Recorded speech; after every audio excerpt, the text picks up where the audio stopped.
Hi guys, so this is my video about my top 5 favorite movies. And these are my current top 5 favorites. In a couple months it could be something completely different, but I haven't seen them. I recommend seeing them. And you should. Really, you should see them. Number 5. Okay, I know you're gonna hate me for this, but number 5 is Breaking Dawn. I know what you're thinking. How could this girl like Twilight? It's not Twilight I like. I just like Breaking Dawn because I thought it was a good movie. In the beginning, when the whole Twilight thing was just starting, the first movie was coming out, yeah, I was as much of a fan as everybody else. And of course, as it went on, I became more disappointed. I became a hater, blah, blah, blah, blah, blah. When Eclipse came out, I'll admit I watched it and I started to think, okay, well, now this is actually kind of getting better. So when the trailers for Breaking Dawn started coming out, I actually was kind of interested. One of the biggest parts was when I first went to see the movie, in the honeymoon scene, when, Bella's kind of freaking out in the bathroom, I'm thinking, she's showing emotion, she's acting, and I believe her. I believe she's freaking out, because I know if I was in the same situation, I would be doing the exact same thing she's doing. I'd be staring into the mirror going, okay, I'm about to have sex with my husband. I'm a virgin, and I love him more than I think, and he's this really strong vampire who's going to kill me. But that's okay, because I love him. Okay, maybe not like that, but you get the idea. And I'd be obsessively washing myself and making sure I was hairless and shaving and brushing my teeth 500 times, all before going out to meet him. Yeah, I'd be doing that. And then, later on when she finds out that she's gonna, have a baby with a vampire, it's like Rosalie even said, in the book. I don't remember if she said it in the movie, but I know she said it in the book where, Rosalie is basically just like, if the situation was reversed, I'd be doing the exact same thing. And I get that because you know what?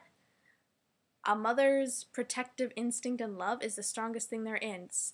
And yes, when you have that powerful emotion, yes, you would die for your kid. Because you want your kid, your love, your reason to live, you want that kid to live, even if it means you dying.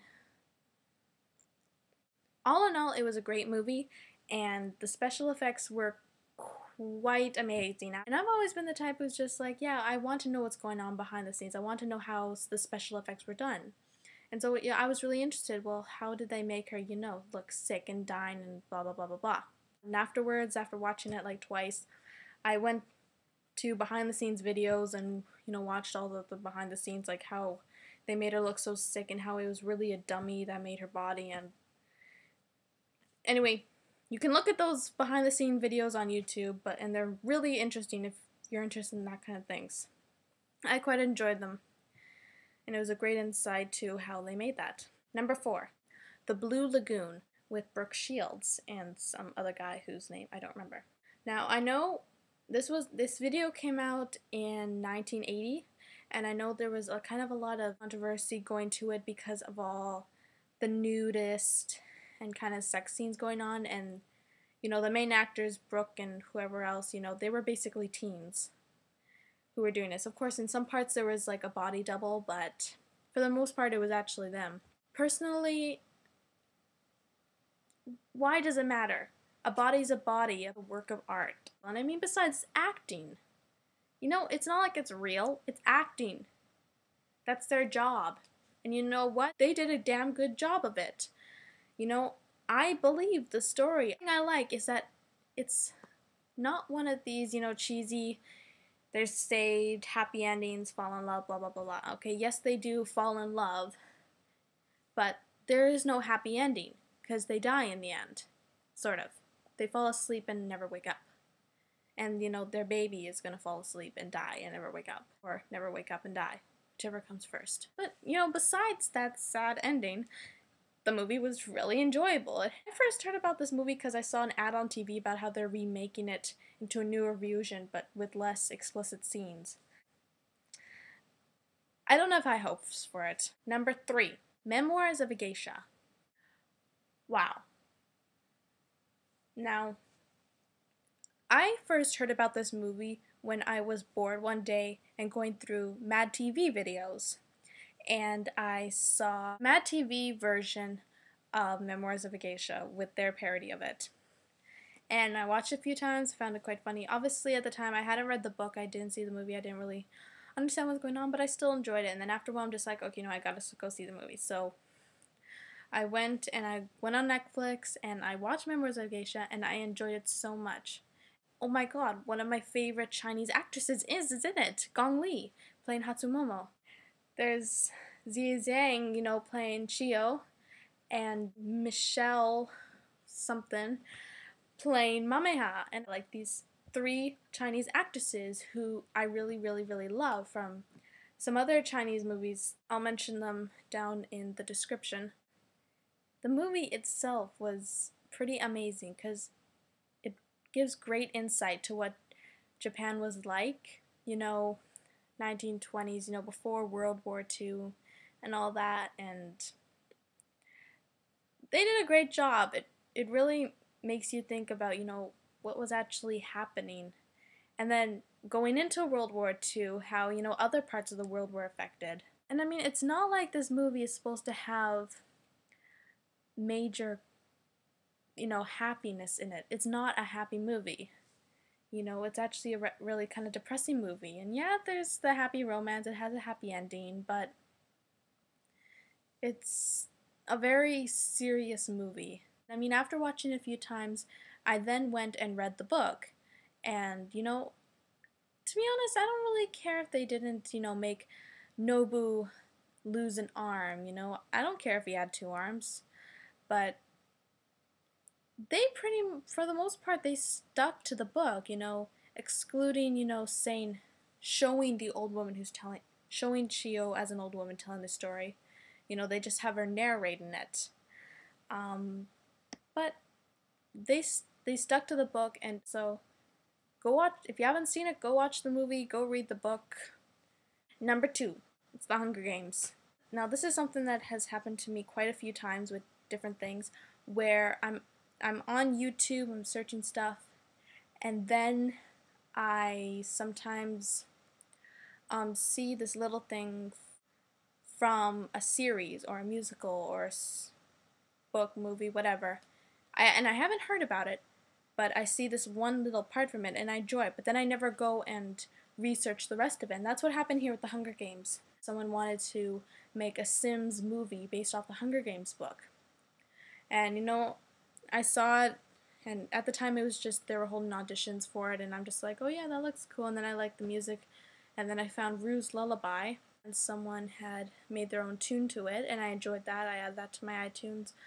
But then I never went beyond it. Then, the trailers for the Hunger Games movies started coming out. Of course, everyone's going, oh my god, and being big fanatics about it. So I decided to start looking into it. I was kind of resistant at first because I didn't want to seem like I was just kind of following the crowd and I didn't really know about it. But after a while, I'm just like, okay, you know what, I don't really care. I'm looking into this stuff because apparently it's really, really good.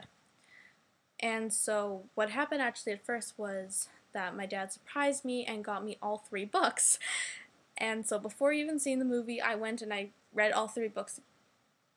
And then I read them all through again because I enjoyed them so much. And then I'm just like, okay, now I'm going to see the movie. And then I saw the movie a few times, and then I am now a big Hunger Games fanatic. And I could probably say if you haven't seen the Hunger Games, go see it, but I'm guessing you have seen it. There's still an off chance that you haven't seen the Hunger Games. I really suggest that you see it. I mean, it's got the romance, it's got the blood and the gore and the treachery and evilness. I mean, the love story is just an extra part of it. It's basically about the blood and gore. And then, on top of it, if you haven't read the books, go read the books. Because, especially, on Facebook for all the pages and stuff, there's so much stuff going on that it's like, there's too many spoilers. If you hate spoilers, you're going to get spoiled. You might as well just read the book so that, you know what's going on. Because that happened to me. I did that Hunger Games 30-day picture challenge. And I said, what was the worst death? And then I said, well, Prim. So my friend commented, who'd only seen the movie, was just like, what? She dies? I'm like, yeah, go read the books. Because you know what? I'm not going to try and not spoil anything. You know what? If you don't know what's going to happen, you're going to get spoiled, or just don't look at these pictures. Number 1. Harry Potter. I grew up in the world of Harry Potter. Harry Potter is my generation and forever it will be. You know, when everybody else was reading their little Archie comics or the little colored easy books that only had a few sentences on each page, you know, I was reading Chamber of Secrets and Prisoner of Azkaban, and J.K. Rowling made an amazing stories, and then they went on and made movies about it, which are even better. Daniel, Rupert, and Emma, you know, they did a great job in acting the parts. And, you know, going with my previous number 2, Hunger Games and Harry Potter, if you haven't liked the page on Facebook, well, I'll advertise it for you. I can proudly say that I am a member of District 9 3/4. Dancing geisha who's in District 9 3/4. So, now you know my 5 favorite movies so far, as of right now, in this moment in time. And if you haven't seen them, go watch them. I really recommend watching them. Even if they sound like they're not your type of movie, go watch them anyway. There are many movies and TV shows out there that I thought I wouldn't like, and just by the sound of them, by the reviews of them, by just hearing what the plot was like, I'm just like, yeah, I'm not watching that. And then I kind of was forced to, and now there's some of them are like my favorite things ever. I can definitely say that I have a whole stack of books, you know, big stack of books that I could give off to producers and directors and say, here, you know, I want you to go make some movies out of these books, because these are good books and I want you to make movies out of them. Right.